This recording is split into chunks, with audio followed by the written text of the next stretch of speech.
8 years ago, Alex Eubank, a fitness YouTuber with over 1.3 million subscribers, uploaded his very first video to the platform. This 4-minute video would mark the beginning of Alex Eubank's rise on YouTube. Over 1,000 videos and 395 million views later, it's safe to say he's made his mark on the fitness industry. That being said, if you take a look at his channel and check out his most popular videos, you'll notice that almost all of them are 2 years old or older. These videos got millions and millions of views, but if you now take a look at his channel today, his popularity is a far cry from what it used to be. Let's explore the unexpected downfall of Alex Eubank caused by money, steroids, girls, and controversies. In order to understand the downfall of Alex Eubank, we need to understand how he got to the top of the fitness world in the first place. So let's go all the way back to 2023, prime Alex Eubank. What's going on, guys? Welcome back to the channel. Alex Eubank here, uploading Mondays, Wednesdays, and Fridays. Even 2 years ago, at the peak of his popularity, not all commenters were sold on Alex Eubank. He is one of the biggest fake natties out there. Test levels like an 80-year-old and way too much mass for that level, and people will praise him like he's their god and he looks average. Still, regardless of the haters, no one could deny that Eubank was on an insane rise.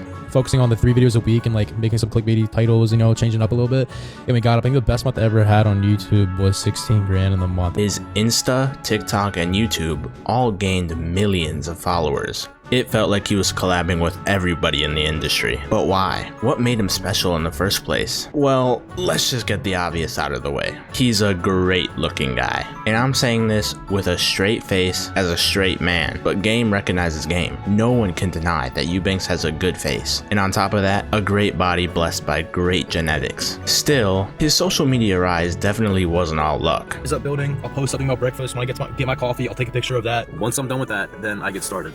So what you guys need to understand is I've ran multiple businesses throughout the years, and the main one being Elysium, which we scaled. We did over $4.5 million in sales revenue. During this period of time, which we will call the prime Eubank era, or P for short, he put in work, uploading video after video. Also, P was when he started his clothing and coaching companies, which were also very lucrative. If you didn't know, Eubank has made millions of dollars. And don't worry, he'll be sure to make sure that you know. $4.1 million is what my merch brand, clothing brand did in less than 2 years. I ran multiple businesses throughout the years, and we did over $4.5 million. At the age of 21 and a half, I think, I technically became a millionaire. All right. Actually, we have to talk about this real quick. Alex Eubank has had so much success and made so much money that he literally had a man contemplating his entire life on Reddit. Just take a look at this post. How do you be successful like Alex Eubank or any other fitness influencer / elite athlete? Then he says, I work hard. I've worked hard my whole life and done the right thing. Go to school, get a degree, work a 9 to 5, and yet I'm never gonna make the bank and income that these social media influencers do. And what eats away at me is that I know that I'm capable of much more. I have the ability and talents for it. In fact, we all do, but I just don't know where to start. How does one make income from social media? I can't do it. I can't take this shit no more, man.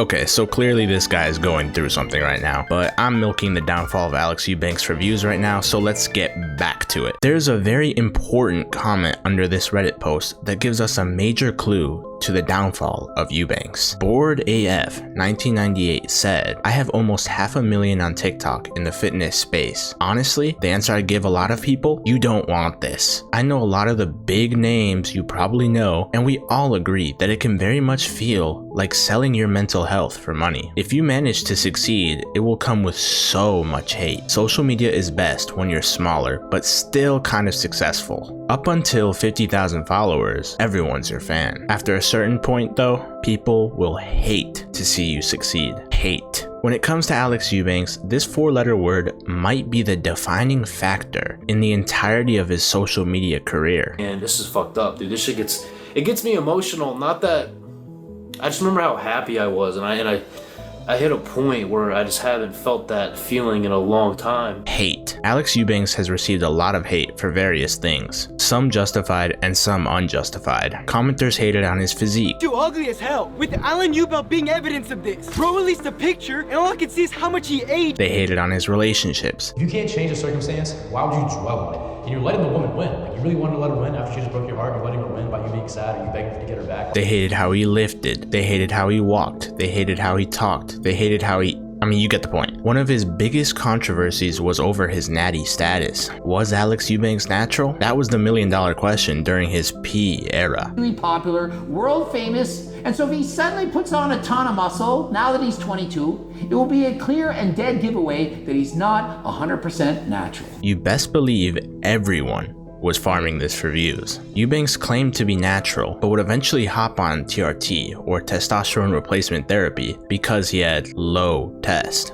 For 8 long years, I've been grinding. No shortcuts, no excuses. Every rep, every set was earned the hard way. You see, I've heard it all. You're not big enough. You're not strong enough. For years, people have clowned me. Some of you think you know what I've been through, but you don't. Every ounce of muscle, every inch of progress, it's mine. It was not handed to me. No shortcuts, no cheats. I stayed natural for 8 years straight. 8 years of pushing my body to its limits. If you're in the same shit talk, the same doubts, your physique isn't changing, bro, you need a bulk. I'm not here to please anyone. I'm not here to fit in anyone's box. I'm here for me. I'm officially stepping into the world of testosterone. Not because I need validation, not because I'm chasing numbers or approval, but because I have more to prove to myself. Now, if you want my opinion, actually too bad, it's my video, so you're getting it. In my opinion, Alex Eubank had low test because he may have not been natty in his younger years. Now, for context, I don't believe his physique is not naturally attainable, nor are his lifts, but I do think maintaining his level of muscle size and leanness year-round requires a little help.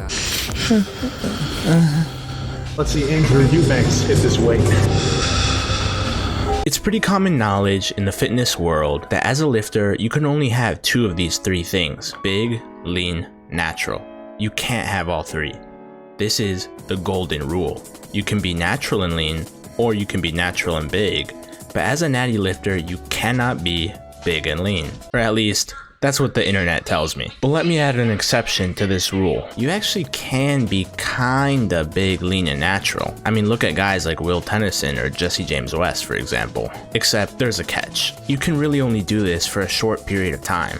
As natural lifters, on stage, when they're at their absolute best, they actually do look pretty big and lean, but they couldn't possibly maintain this for a long period of time, unlike enhanced steroid users. It is a hell of a lot easier to maintain size and leanness year-round on steroids, which is what led Eubanks to start taking gear.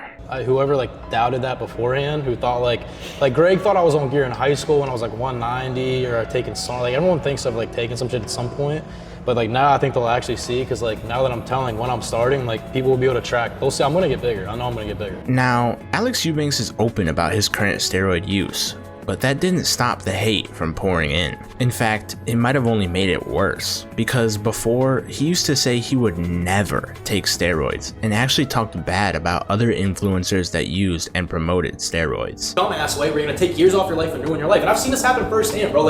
I lived with the twins. I was with them when they were natural, and then I was with them when they first hopped on gear. And I saw the change and how it happened. Injecting foreign-ass substances into your body that you don't even know what you're injecting. For what? Just so you can lift a little bit more in the gym, just so you can look a little bit better? Even though majority of the time, a lot of people who are on gear look like shit, look worse than some naturals. It's just such a stupid concept. You're literally trying to fix a short-term issue that's gonna give you a long-term issue. It just makes no sense to me. So when he hopped on, from his fans' point of view, it made him seem fake about this situation. This commenter said that, "I think the whole thing is just sad. How could somebody like him possibly be dissatisfied with how he looks? And sometimes I think people just lack a sense of purpose other than their physique, so it becomes their whole lives, and then it's just never enough." Whether this commenter knew it or not, they couldn't have been more right. Just 4 months after this comment was written, Alex Eubank would release a 40-minute video titled, "I Almost Took My Life Last Year," a video where he discusses the dark side of social media fame and what it did to his mental health. And that's not for the cool. Why do I start sometimes get emotional when I really think about this.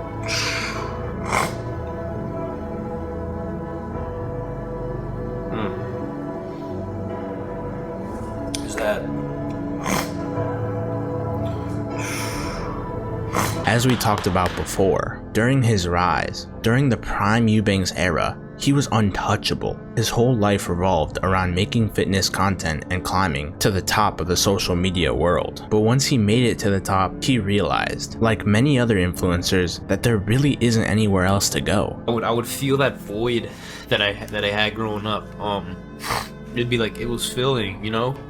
Bro, I haven't acknowledged this for like a minute now. When I really think back to it and how bad it was, like watching like the clips, it all comes back again, you know? When you get to that point, this peak of success, sometimes you just want to have something to want in the first place. Let me explain. On the way up the mountain, what motivates you is the view from the top. So you keep climbing and climbing, hoping to eventually reach the summit. That process of climbing, that's your life in motion. That's you actively pursuing your dreams. And there's really nothing that makes you feel more alive than doing just that, chasing your dreams. But when you finally do reach the top of the mountain and finally achieve your dreams, I hope that for your sake, your dreams aren't hollow, because then you will never be satisfied with the view at the top. Social media fame, money, and relationships won't fix whatever internal insecurity is eating at your mind in the first place. Alex Eubank, at a very young age, has been able to achieve more success than some will in an entire lifetime. Except, as he's come to find out, the only way to go from the very top is to the very bottom. It's not that I'm crying over the fact of me remembering how happy I felt during some of those moments and knowing that I haven't felt that since then.